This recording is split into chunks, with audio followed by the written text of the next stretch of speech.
Motor बीमा धारकों के लिए राहत की खबर है। जीएसटी परिषद ने बीमा प्रीमियम पर टैक्स को लेकर स्पष्टीकरण जारी किया है। परिषद ने कहा है, मोटर बीमा का नो क्लेम बोनस यानी एनसीबी जीएसटी के दायरे में नहीं आएगा। इससे जिन लोगों को नो क्लेम बोनस मिलता है, अब उन्हें अपना मोटर बीमा रिन्यू कराने के लिए कम पैसे खर्च करने पड़ेंगे। क्या होता है एनसीबी? एनसीबी के जीएसटी से मुक्त होने से बीमा धारकों को कैसे होगा फायदा? आइए समझते हैं मनी 9 की इस स्टोरी में। मोटर बीमा पॉलिसी में अगर हम पहले साल में कोई क्लेम नहीं लेते हैं तो बीमा कंपनी अगले साल की पॉलिसी रिन्यू कराते समय प्रीमियम में डिस्काउंट देती है। बीमा की भाषा में इसे नो क्लेम बोनस यानी एनसीबी कहते हैं। साल दर साल ये बोनस बढ़ता जाता है। पहले नो क्लेम ईयर में ये बोनस 20% होता है। बिना किसी क्लेम के लगातार 5 सालों तक एनसीबी का लाभ बढ़कर 50% हो जाता है। अगर आप कोई क्लेम नहीं लेते हैं तो प्रीमियम पर 50% का डिस्काउंट मिलता रहेगा।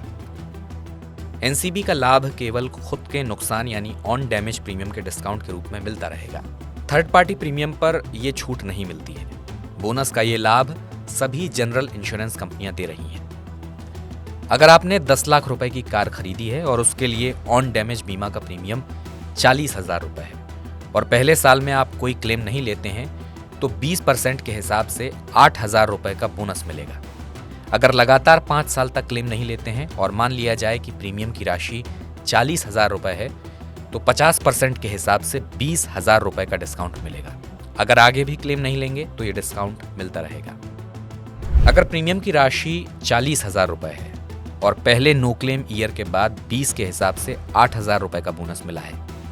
अभी तक बीमा कंपनियां पूरे प्रीमियम पर 18% की दर से जीएसटी लगाती थीं। इस तरह नो क्लेम बोनस पर भी जीएसटी देना होता था। नई व्यवस्था के तहत प्रीमियम की राशि में से एनसीबी घटाकर ही जीएसटी लगाया जाएगा।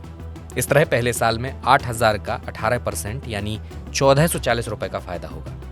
5 साल में अगर एनसीबी 20,000 रुपए बनता है तो उस पर जीएसटी के रूप में 3600 रुपए की बचत होगी। जाहिर है, जिन लोगों को एनसीबी का लाभ मिलेगा उन्हें जीएसटी के रूप में कुछ ना कुछ बचत जरूर मिलेगी।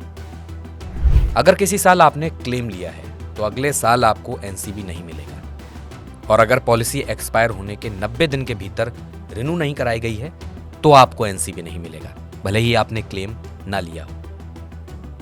नो क्लेम बोनस को एक वाहन से दूसरे वाहन में ट्रांसफर कराया जा सकता है। इसके लिए शर्त यह है कि पॉलिसी धारक का नाम एक ही हो। अगर आप बीमा कंपनी बदल देते हैं तब भी नो क्लेम बोनस का लाभ मिलता है। अगर आप क्लेम नहीं लेते और बीमा कंपनी बदलते हैं तो एनसीबी मिलेगा। अगर हम मोटर बीमा कंपनी बदल रहे हैं और इसमें एनसीबी बन रहा है तो इसके लिए बीमा कंपनी से एक सर्टिफिकेट बनवाना है। रिन्यूअल के समय इस एनसीबी सर्टिफिकेट को दिखाकर दूसरी बीमा कंपनी में ट्रांसफर कराया जा सकता है।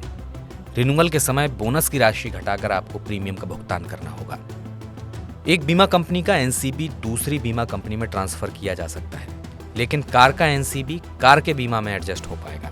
कार के एनसीबी को 2 व्हीलर में एडजस्ट नहीं करा सकते। ये लाभ कार में भी तभी ट्रांसफर होगा जब पॉलिसी धारक एक ही व्यक्ति हो। अगर हम पुरानी कार बेच रहे हैं और उसकी बीमा पॉलिसी में एनसीबी है तो इसे आप अपने पास सुरक्षित रख सकते हैं। इसके लिए आपको अपनी पॉलिसी और गाड़ी की आरसी दिखाकर सर्टिफिकेट बनवाना होगा। जब भी आप कोई नई गाड़ी खरीदें तो इस रकम को उसकी बीमा पॉलिसी में एडजस्ट करा सकते हैं। आमतौर पर एनसीबी सर्टिफिकेट की वैधता 2 साल तक होती है। ऐसे में अपनी कार या बाइक में छोटे नुकसान के लिए क्लेम ना लें। इससे आपका नो क्लेम बोनस खत्म हो जाएगा। आपकी पॉलिसी में जो एनसीबी मिला है उसका सही से इस्तेमाल करें।